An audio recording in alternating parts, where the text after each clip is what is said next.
Yesterday, Twitter said it would ban President Trump's account permanently, and Facebook said today it's going to ban President Trump's account for another 6 months. So, what is the President Trump's reaction, and would he live with it? And the second, even in last April, President Trump was already very certain that where the virus came from. It from the Wuhan Virology Institute, and today CCP still just try to waging the question of who knows who get it, but how did President Trump know that 1 year ago? And today we have the answer for you. There's a very fierce battle in the U.S. campus. Okay, as of now, it's called a CRT, Critical Race Theory Battle, and there's a lot of things, big fallout out of it. And today we'll tell you what is CRT and how deep that issue is. And I'm Wei Fang. And I'm Kathy Zhang. Welcome. To Son of Hope News. All right, let's get into the topic today. So first, so what happened to Twitter and Facebook, so-called Supreme Court? Yeah, and Facebook, they have oversight committee, which they call it Supreme Court, right? It's so-called. It's made up by what they call the independent, members from who knows where. Right. Well, they have some names of the members, but these actually they get paid by the Facebook's foundation, and so this board actually today they made the decision whether to continue to ban President Trump's account, and that's what they did. They upheld the ban on President Trump's account for at least another 6 months.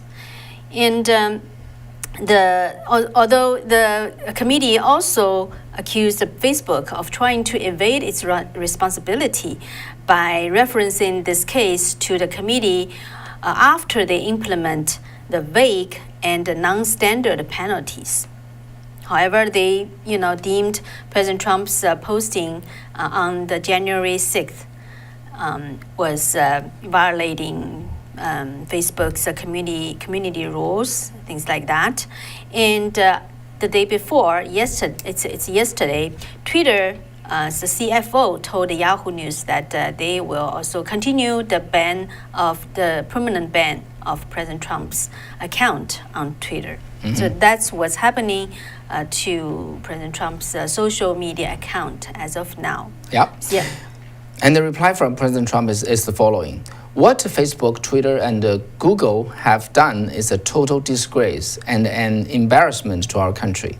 Free speech has been taken away from the President of the United States because the radical left lunatics are afraid of the truth. But the truth will come out anyway, bigger and stronger than ever before. That is Trump's statement today. And also he said, the people of our country will not stand for it. These corrupt social media companies must pay a political price and must never again be allowed to destroy and decimate our electoral process. Yeah, that's his response. And then he also announced his own social media platform, right? Yeah, it's a new platform. Right now, it's called From the Desk of Donald J. Trump. Right now, it's a website, mostly like a blog.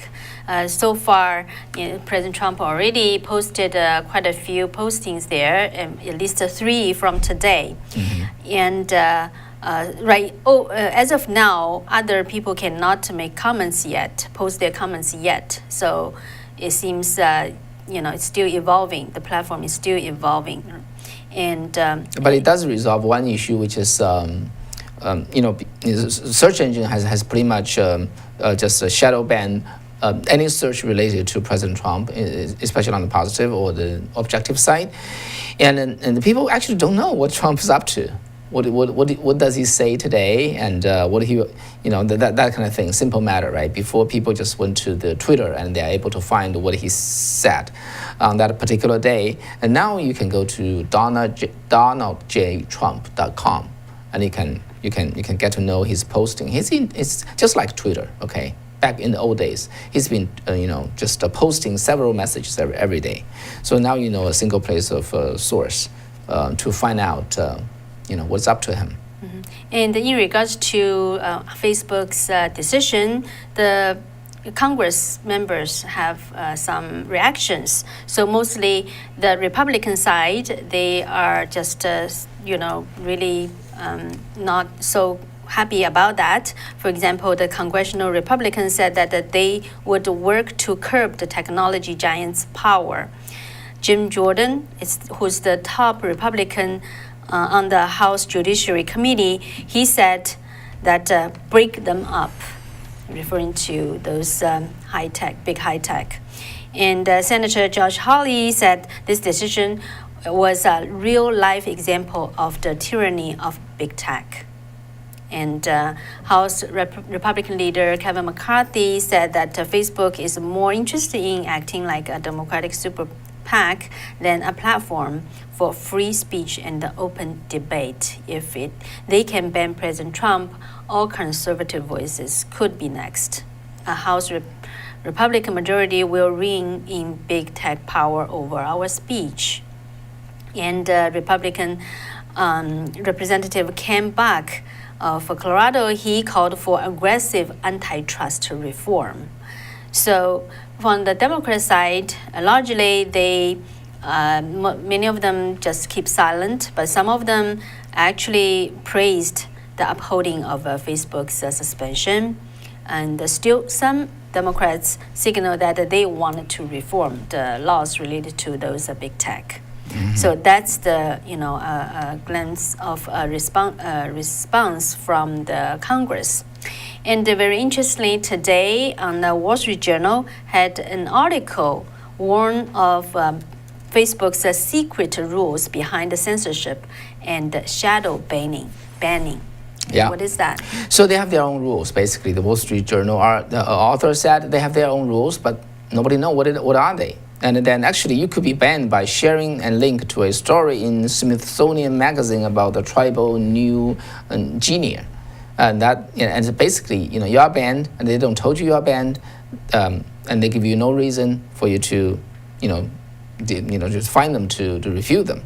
So this is called shadow ban, to diminish the reach of your post, and without telling you, and then So basically, they admitted, actually in different occasions, they admitted that they do that. For example, in one occasion, Facebook said they would significantly reduce the distribution of content that our proactive detection technology identifies as likely hate speech or violent and incitement. Proactive detection technology. What is that? Anyway, so in the last quarter, in the fourth quarter of last year, Facebook actually, they said they took down 6.3 million pieces of content under the bullying and harassment categories, and then which is an increase of 3.5 million from the third quarter. Just one quarter, sequentially one quarter, they increased by 3.5 million.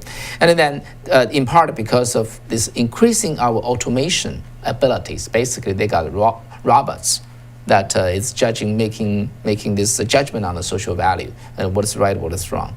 So this false news and the hate speech actually is, by any standard, is very subjective. Nobody knows what does that mean. Anyway, one particular example that the Wall Street article I mentioned about is the best-selling book, which is running, they are running an ad on the Facebook. And the book is titled called "The Toxic Femininity," and then which talk about the Marxist roots of the radical feminism. And that was banned, and Facebook said that violated the company's quote-unquote commerce policies. Again, very, very vague, another form of shadow ban, but it is a clear ban, but they don't give you a reason. And then eventually they went to, Facebook get back to the author and said that there was a glitch in the algorithm, all right? So the author, her name is Carrie Grass. He's a professor, he's a Catholic professor. And he said, if that's an isolated case, I won't give it a second thought. But there seems to be a lot of glitches in the algorithm, and which affect a lot of more Catholic product than just mine. So what is that glitch in the algorithm? Anyway, the professor said that people want to do something, anything to fight this big tech monopoly that we all feel like we're living under. So it is a great moment for people with fresh ideas to start building. All right. Okay, with that segue, I would remind you again, the Safe Chat is one of the platform, as we know, Lindell, right? Mike Lindell. Mike Lindell released his platform, and then President Trump released the Donald J. Trump Desk, and the Safe Chat is another platform, which so far at this point actually has much more maturity and technology function for you to use. So we're there. So if you can install that, I think that's one way to deal with it. But now I do want to talk about the 3 ways to counter, okay? Objectively, 3 ways. The first way is our free economy, right? So tools like Safe Chat or the Donald J. Trump Desk or the Frank Speech, tools like that, Rumble and other tools, they grow up, they grab the market, and people come over because they don't like it over there. Or the economy will resolve that problem sooner or later. That's indeed some fundamental solution. But there's 2 other ways, right? One is about this monopoly, the antitrust law. They are too big. They're too big. They need to be broken. So Democrat and the Republican are talking about this at the same time, and we don't know whether they're going to converge and pass something. I want to talk about the third solution here very briefly. And basically on the March 1st, right, a Texas Senate and pass a resolution which is which aim to treat social media as common carrier. You know what are common carriers? Phone companies, utility companies, and internet backbone companies. Even Disneyland, can you believe it? They are common carrier. They have government's regulation entities that would decide on what they should behave, and they should be neutral, and they cannot claim First Amendment right, which is today what Facebook and Twitter claim. We are a private company. We have a First Amendment, for First Amendment right. We don't like those speech. We just delete them, and then we have our right. We're protected by the Constitution. Yes, unless you are a common carrier. Okay, so that kind of that law actually starts something, and then 34 days later, on April 5th, Supreme Court Justice Clarence Thomas and they wrote opinion, which aimed to suggest that we regulate social media companies as common carrier or place of public accommodation, and restricted their ability to remove content on their system based upon political point of view. And actually, this is okay. So this is actually corresponds to the fact pretty well, because Facebook and Twitter and Google, they all present themselves to the world as platforms for others to speak. They never present themselves as opinion holder. They try to stay away from that any chance they have, right?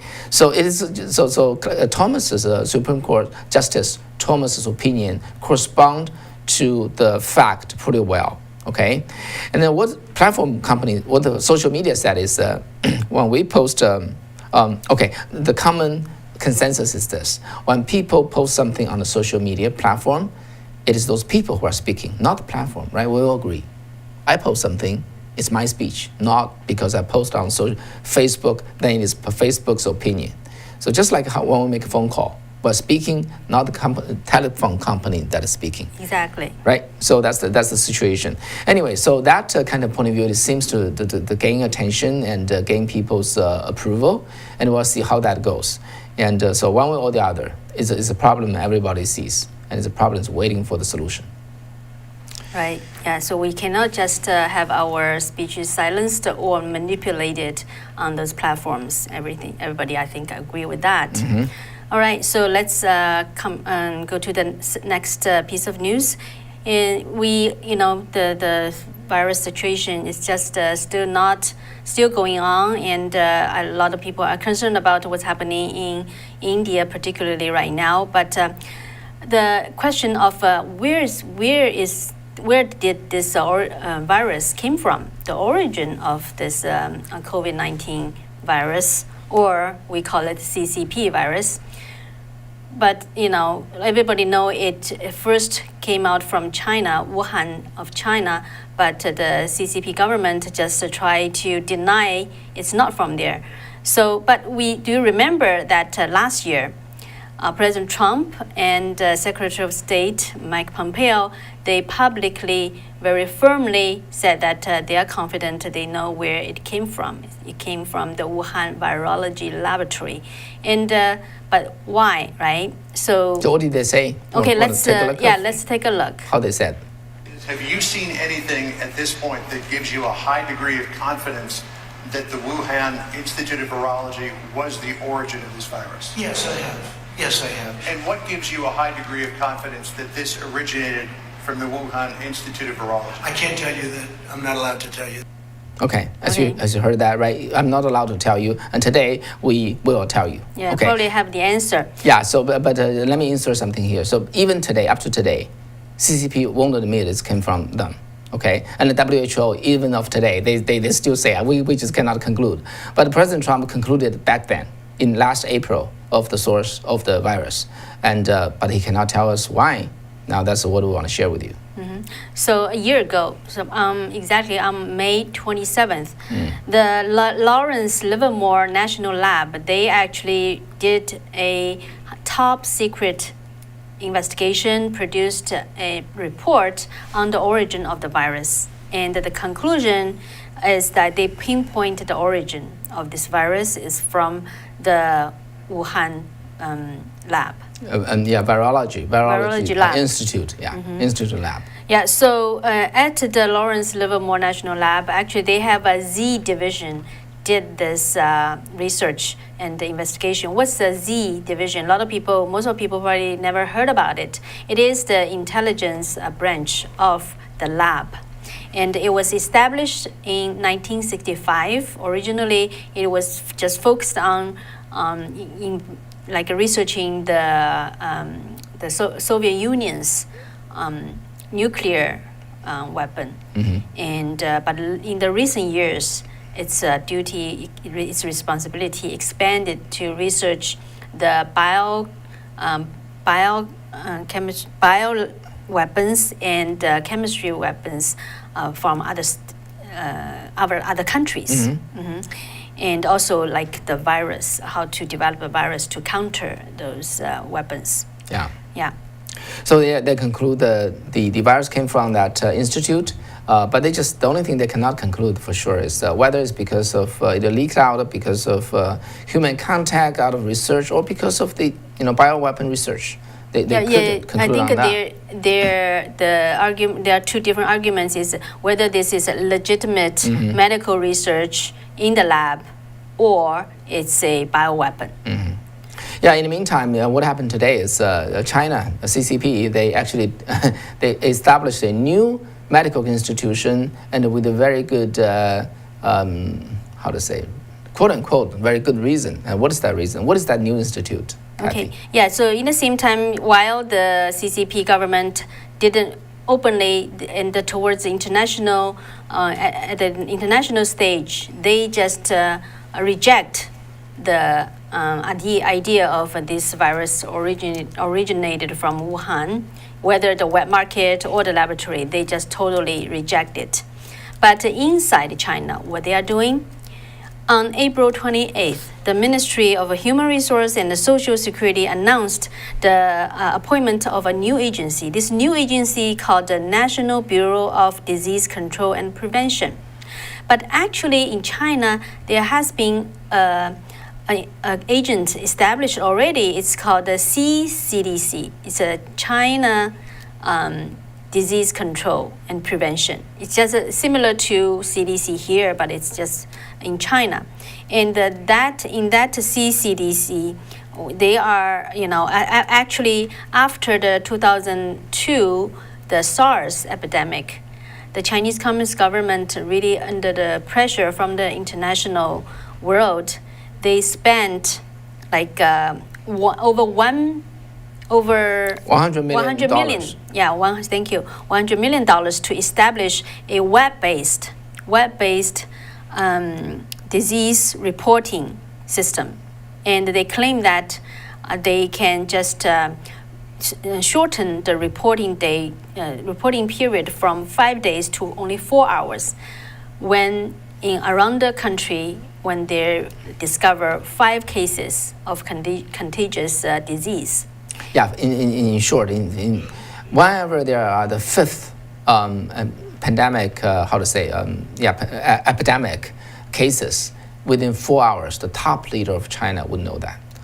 So, yeah, but what happened? So they make a big boasting, bluff, right? yeah. In the China's Congress, saying that in the March 2019, saying that from now on, we shall stay safe from any public security hazard. Public health. Public health hazard. But half a year later. Only 9 months later. Yeah. And then it completely, they did not live up to their their word. And then let me very briefly tell you the reason, because we don't have much time. Both Kathy and I did an investigative reporting through a very renowned scholar in Germany, and who really looked into the issue. So basically, they spent that $100 million. They built a nationwide monitoring system. Indeed, the system, when activated, is able to report in 4 hours 5 cases happen anywhere to the top leader of China. So why didn't it work? Is because when it first happened, the Wuhan local authority was afraid of the so-called political responsibility. So they disabled the network. They rely upon human reporting, because those reporting have to carry a red seal of the CCP. That way they can control who can have the information. So that slowed down things significantly. It is the China CDC, the director, his name is Gao Fu. He saw this from the Hong Kong and Taiwan TV, night TV, evening TV news, that something could be brewing in Wuhan. And that's how he got his news, not from his network, monitoring network. And then next day, he sent his team of experts to Wuhan, and both parties sat down and discuss how to deal with it. Finally, they have to yield. The medical expert from Beijing yielded to the Wuhan authority, the Communist Party. Finally, after in 1 week, the information was passed step by step to indeed Xi Jinping on the December 31st. On that very night, Xi Jinping needs to make an announcement. It's called a New Year speech, in which he was planning to announce that China now has entered a next phase of prosperity. Because of that important speech, he suppressed the report that was sent to his desk on December 31st. Folks, December 31st, not January 19th, okay, when China really announced that. So the supreme leader of China suppressed this information and caused the pandemic to happen. And then now they are laying all the blame on the CDC, the China CDC. But actually, it's internally. You won't hear it on the international media reporting, right? Because over there, they still say, who knows, maybe U.S. got actually, they are blaming U.S. military, yeah, it's right? U.S. military, you got it. That's what you heard. But inside China, what's happening right now is that they are blaming the China Center for Disease Control and Prevention. They are saying, oh, it didn't work because, it's just the lack of talents, and it was slow. That's why we are establishing a new agency. But that's a very common technique that CCP use, is to whitewashing and to avoid the responsibility by the leaders, and just concealing the truth. Yeah. So what's the takeaway? No matter how wealthy China becomes, no matter how much technology they imitate, they replicate, no matter how comprehensive or perfect the nationwide monitoring system they can set up, it is still the party that pull the trigger, and the party will not report it in the way that the network was designed. Reason, because the party's supreme goal is not for the welfare of the people, of the nation. Well-being of the people. Yeah, well-being of the people in the nation is for the security of their ruling status. Yeah, That's their supreme priority. We need to sit tight on the ruling seat, and nobody shall shake us. Yeah, so, on this note, I think, some people may think, oh, CCP just so powerful, right? But actually, they are not powerful at all, because all kinds, how no matter how advanced the technology they can get, or by stealing or whatever, it will have to be under the leadership of the CCP. And sometimes it just won't work because they don't want it to work. Yeah, that self-centered and the selfish regime, they won't let things work the way they're supposed to, because it's gonna harm the party. It's gonna harm the party. So that's the thing, okay? And so there was this SARS one in 2002. Actually, this so-called COVID-19 is a how to say? It's a very, very bad name. It is supposed to call it SARS-2 because it's indeed SARS-2. All the genes and everything, the nature is the second SARS. Right. There will be the third SARS. I'm sorry, I have to make this, this prediction that I do not want to make. There will be SARS-3, then there will be SARS-4. It's a time bomb because the CCP is sitting there, and their overriding priority is their own safety, not the people, not the world. So the regime has to be gone for the world to be safe and for China to be safe. Yeah, that's the takeaway that I have suggest to you. All right. So now let's talk about briefly about the CRT battle in our campus. So today, actually not today, yesterday, the Attorney General of Texas, Ken Paxton. Paxton, yeah. Paxton. And he just praised a group of parents in it's called the South Lake suburb of Dallas, which is northwest side of Dallas. And he said, you guys really did your job. That's the only way for us to win our kids back. So what is that about? Okay, so it's about, so in 2018, there was a video was circulating, and in which two students call out the N name, the Negro, the N name, right? So then the school district, and then they start to implement some program, some action. It's called a cultural competency action plan. Okay, the name really just kind of didn't tell you anything, but what it means, they try to highlight the race issue. All right, as I shared with you before, for those of you who were here before, my reading is this. So back in China, when CCP they have their first so-called conference in the 1921. Okay, they only have 12 people. How did they grow their force? How did they grow their following? Because they artificially create this so-called class struggle. They convince China's farmers, saying that you are the oppressed. You are the oppressed. You need to fight for your future. All the landowners, they are evils. So in that way, they got tricked. They believe their word. They believe their beautiful, well-packaged lies. So they follow them. They fight a war for them. Now that's how they, win over China, take the power of China.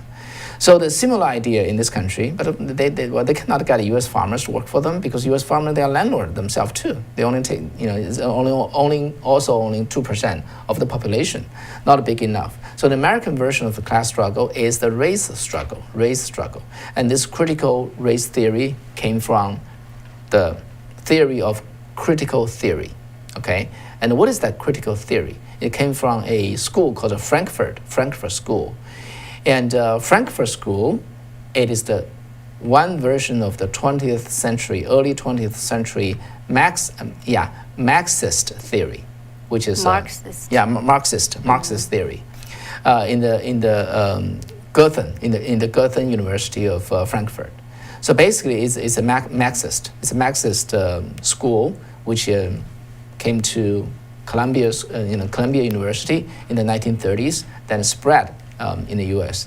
Now they're all over the place. Okay, the so-called critical theory means what? Means just we critical free market and critical the capitalism from the angle of the Marxism. Okay, and then critical race theory was derived from that, which is saying that race issue. There's basically two elements. Let me just read it to you. They have just two elements and two core content in it. And tell me, let me read it to you, and you tell me whether you think it makes sense. Okay, the first is that the white supremacy exists and maintains power through the law.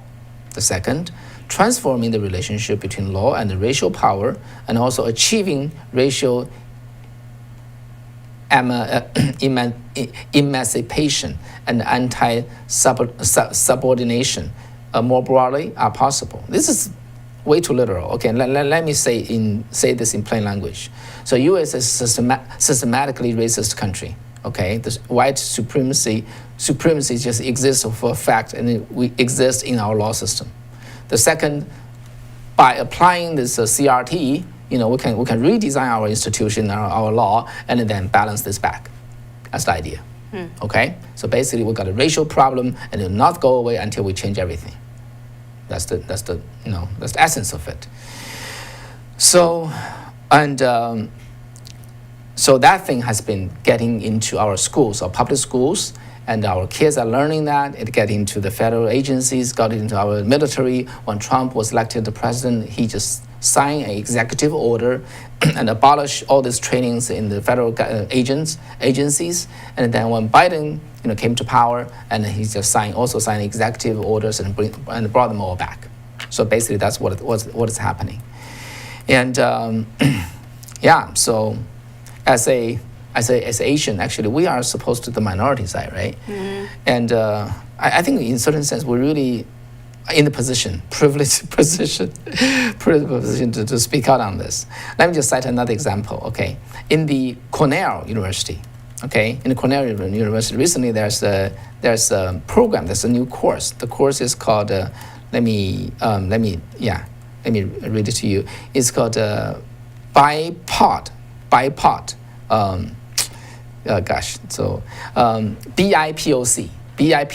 rock climbing. Okay, it's pretty innocuous program. It's just class. Teach people to climb the rock. All right. So why is it called the BIPOC, BIPOC?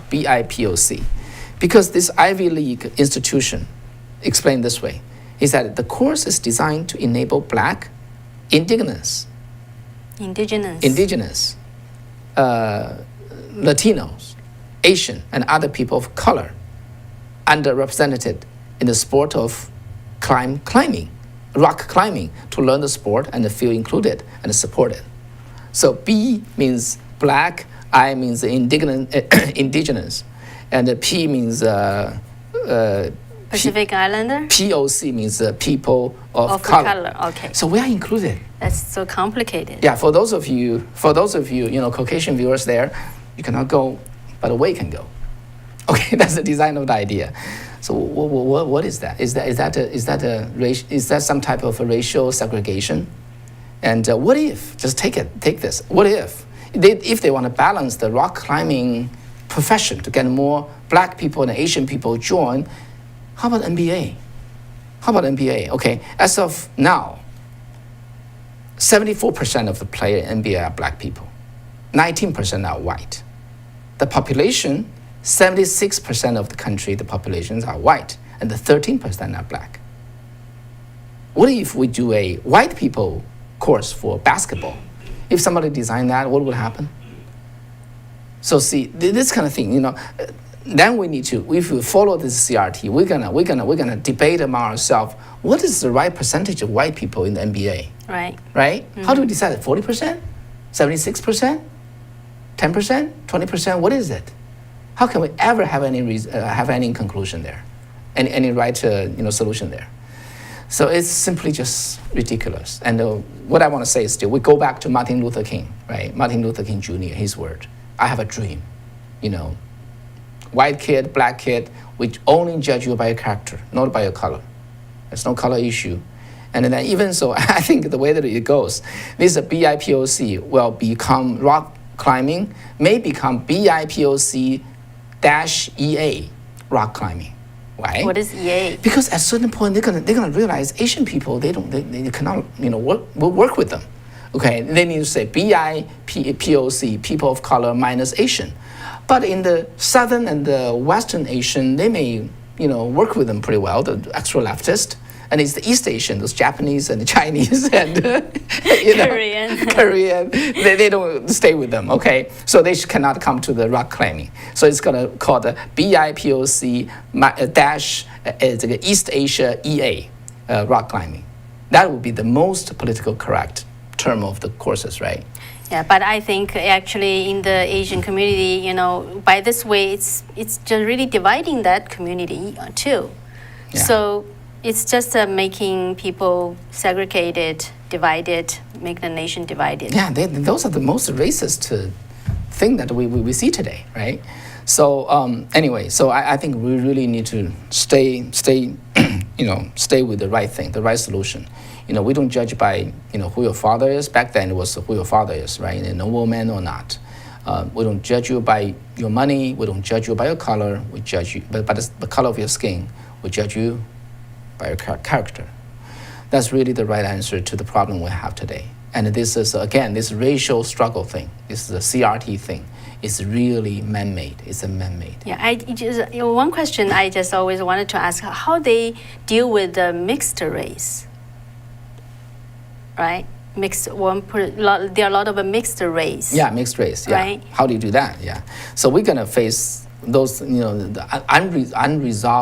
unresolvable problem in every profession, in every situation of our work and the life. We don't know what's the right mix, what's the right ratio, right? Somebody will be unhappy, everybody can find a reason to be unhappy. So what would our country become? So anyway, so basically this CRT thing, the takeaway is this. I share this with my Chinese audience. I told them that, you know what? Public school is managed. Public schools are managed by school district. Go run that office. Exactly in that very district, 2 candidates, they ran for the office, and they won by 70%. Okay? And the one person, his name is Hannah Smith, and he's a local attorney, South Lake's attorney. Another is Cameron Bryan. He's a FAA, Federal Aviation Administration manager. So they run on the proposal to prevent teaching CRT in the Dallas area Carroll Independent School District. They received nearly 70% of the vote, and then now they are on the board. And so that can be one solution, right? Mm-hmm. Run for the school district. Have a say in your, in what to teach in the public school. And take our school back. That may be the fastest way. Yeah, I think a lot of people actually, especially after last year's election, people realize that, probably a lot of people just waiting for others to take care of those things, right? Run for office and take care of the policies. But people starting to realize you cannot rely on others. You have to actually rely on yourself. Yeah, the former KGB, Soviet Union KGB defector, Yuri Bezmenov. Bezmenov said this. He said, how long does it take for the communists to take over a free country? 15 to 20 years, because that's the time for you to convert a generation of students, a generation of people to your way. Once they believe in communism, it's very, very hard for them to get out. And how to rescue a nation, he said also 15 to 20 years. That's another, you just educate one generation of people to stay away from communism. So that's how important our schools are. Good people should run for the, school district board.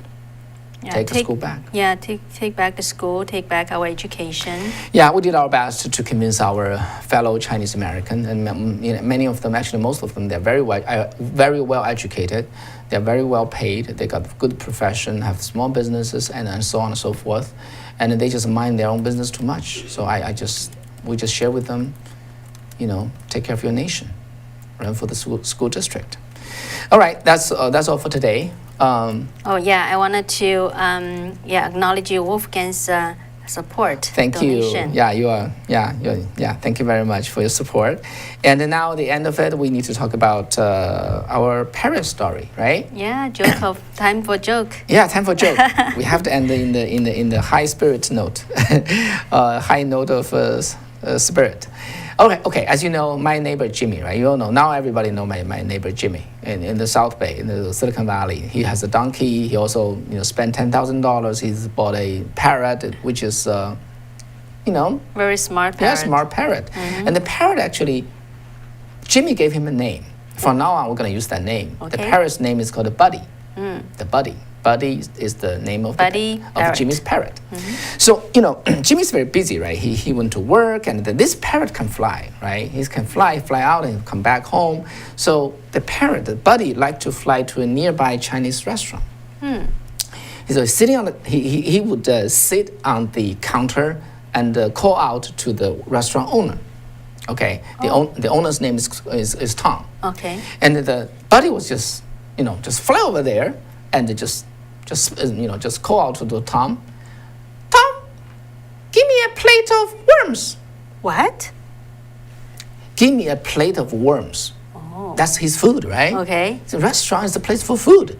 So he went over there. So, Tom, give me a plate of worms. And so the Tom was a little upset. What are you talking about? I don't have worm here. He said, no, I don't have those.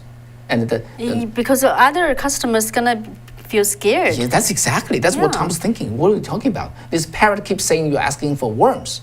It's like I have worms in my restaurant, in my clean, clean and very sanitized restaurant. He said, stop talking that way. So the Buddy keep calling out, give me a plate of worms, give me a plate of worms. So it started to frustrate the Tom, right? He's saying that you are really creating a bad name for me. You know how to speak. You keep calling out worms. What do I do? How do I do my business? Yeah. So at a certain point, because the parrot came to every day. Wow. Buddy came every day and just sit on the counter and call out that, give me a plate of worms. So at one day, Tom was really become unbearable. He just shouted back. He said, if you talk again, I'm gonna nail you to the ground, to the wall. Oh. I'm gonna nail you to the wall. Buddy was startled. Okay, he was really shocked. So he flew away. He flew home. The So next Tom day, can relax now. yeah, the next day, the parrot did not come. Tom was, okay, I'm through this. The third day, parrot didn't come. The fourth day, parrot came back again. The Buddy was there again. And then the Buddy just called out to Tom saying that, give me a plate of nails. What? Give me a Nails? Give me a plate of nails. Oh. So Tom was why you're so bothersome? I don't have nails. Get away. Get out. And then, okay. So the parrot sit back a little bit and thought for a moment and then follow me here, whether you can follow me. Tom, give me a plate of worms. So the Buddy confirmed that Tom doesn't have a nail to nail him. Never underestimate What the a wisdom. clever Never underestimate the cleverness of your parrot. Okay. All right. Hope you can. Yeah. Because the Tom said I'm gonna nail you to the wall, right? So he's asking for the nails, and So he was just testing him. yeah. Yeah. See, learn from the parrot. Okay. We'll bring you more stories of Buddy later on. There's some great story down the road. So stay with us. All right. All right. I'm your Thank host, you. Wei Fang. I'm Kathy. Take Thank care. you. Take care until Friday. All right. Bye-bye. Bye-bye.